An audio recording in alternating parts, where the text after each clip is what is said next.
Hello everyone, welcome back to knowledge for future study channel. इस video में हम total 10 question discuss करेंगे जो कि स्टील डिज़ाइन से संबंधित होंगे। तो आप वीडियो को एंड तक ध्यान से देखें और अगर आपको वीडियो हेल्पफुल लगे तो चैनल को सब्सक्राइब ज़रूर कर दें, वीडियो को लाइक करें, शेयर करें और कमेंट करना ना भूलें। पहला क्वेश्चन है, the thickness of the base plate provided for a steel column is determined from. जो थिकनेस है बेस प्लेट की provided for a steel column के लिए जो प्रोवाइड है वो किससे निकलती है? A option, flexural strength of plate से। ठीक है। अगला क्वेश्चन है, which of the following does not describe a belt type. इनमें से कौन सा बेल्ट टाइप को डिस्क्राइब नहीं करता है? ऑप्शंस हैं बट, प्लग, लैप। तो करेक्ट आंसर है इसका C option, zig zag riveting का पैटर्न है, ना कि बेल्डिंग का। ठीक है।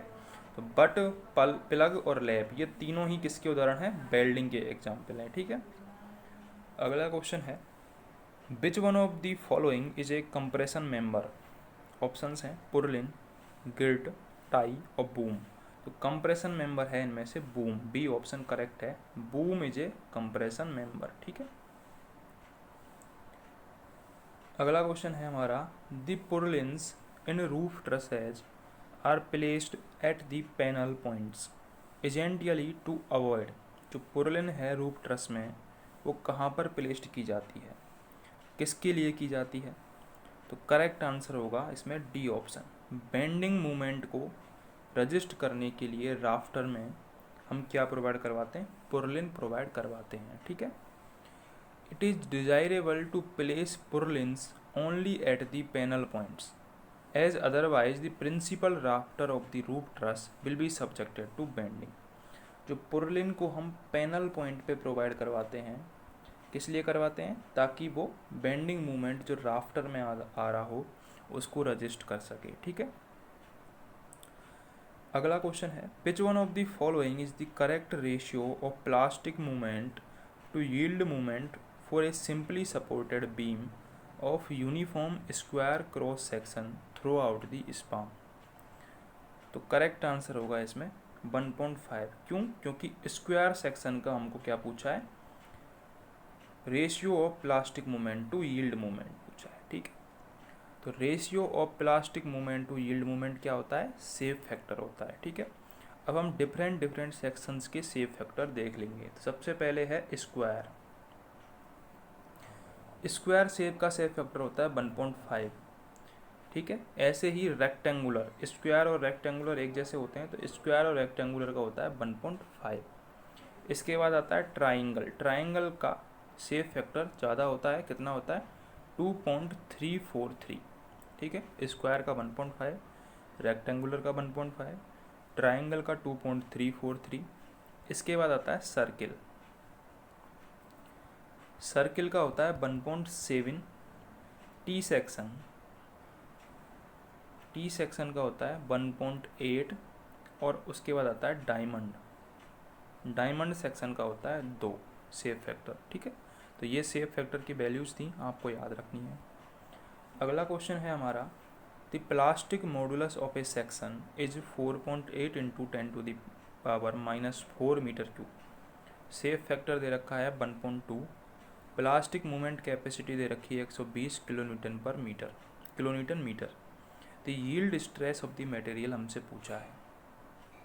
ठीक है। तो एम पी बराबर क्या होता है? एम पी बराबर होता है एफ बाई जेड पी। हमसे क्या पूछा है? एफ बाई पूछा है, यील्ड स्ट्रेस पूछी है। ठीक है। एम पी हमको दे रखा है 120 किलोन्यूटन मीटर और जेड पी भी दे रखा है हमको। ठीक है। तो कैसे निकलेगा? एफ वाई निकल के आ जाएगा 120 किलोन्यूटन मीटर को न्यूटन एम में चेंज किया, देखिएगा 6 upon plastic section modulus 4.8 into 10⁻⁻⁴ into 10⁻⁹ mm³। इसको हमने मीटर क्यू को mm³ में चेंज कर लिया, तो इससे कितना निकल के आ जाएगा? 250 मेगापास्कल निकल के आ जाएगा। तो किस फॉर्मूले से निकल के आया? M P equal to F by Z P. ठीक है।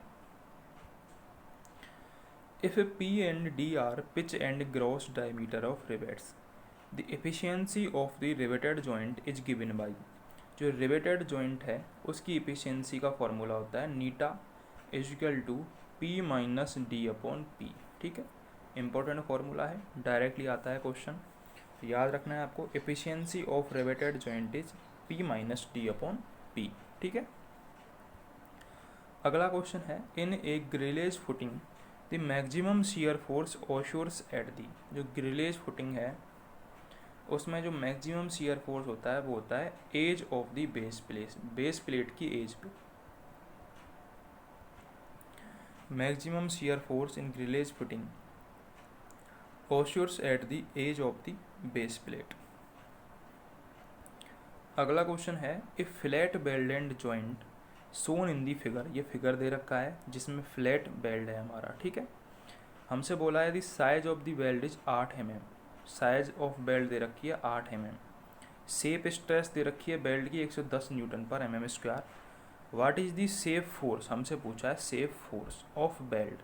तो सेफ फोर्स का फॉर्मूला क्या होता है, सबसे पहले हमको निकालनी पड़ेगी थ्रोट थिकनेस। थ्रोट थिकनेस की वैल्यू क्या होती है, T is equal to 0.7 S, S है यहाँ पे साइज ऑफ बेल्ट, तो 0.7, साइज ऑफ बेल्ट दे रखी है 8, तो 0.7 इंटू 8 5.6 mm हमारे पास निकल के आ गई थ्रोट थिकनेस 5.6 mm। तो सेफ फोर्स की वैल्यू होती है length of belt, length of belt कितनी है 80 mm, इधर 80 mm और 60 mm, तो 80 और 80 160 और 60 100 220। ठीक है, तो 220 हमारे पास लेंथ आ गई, 220 इंटू थ्रोट थिकनेस कितनी आई 5.6 इंटू सेफ स्ट्रेस कितनी दे रखी है 110, तो ये हमारे पास सेफ फोर्स का फॉर्मूला हो जाएगा length into throat thickness into safe stress. इससे हमारे पास वैल्यू निकल के आ जाएगी 135.520 किलो न्यूटन। ठीक है, सेफ फोर्स का फॉर्मूला दोबारा से देख लो, length into throat thickness T into safe stress sigma. ठीक है, इससे हमारे पास सेफ फोर्स निकल के आ जाएगा। अगला क्वेश्चन है the allowable shear stress in stiffened webs of mild steel beams decreases with, जो अलाउएबल शियर स्ट्रेस है in stiffened webs of mild steel beam decreases with increases in the spacing, जब spacing बढ़ती है तो allowable shear stress कम होती है। Important है question. Allowable shear stress in the web of a beam decreases with increase in HYT ratio and increase in distance between stiffeners, यदि HYT ratio बढ़ेगा और स्पेसिंग बढ़ेगी तो क्या होगा, जो अलाउएबल शियर स्ट्रेस है वेब में वो कम होगी। ठीक है, ये आपको याद रखना है।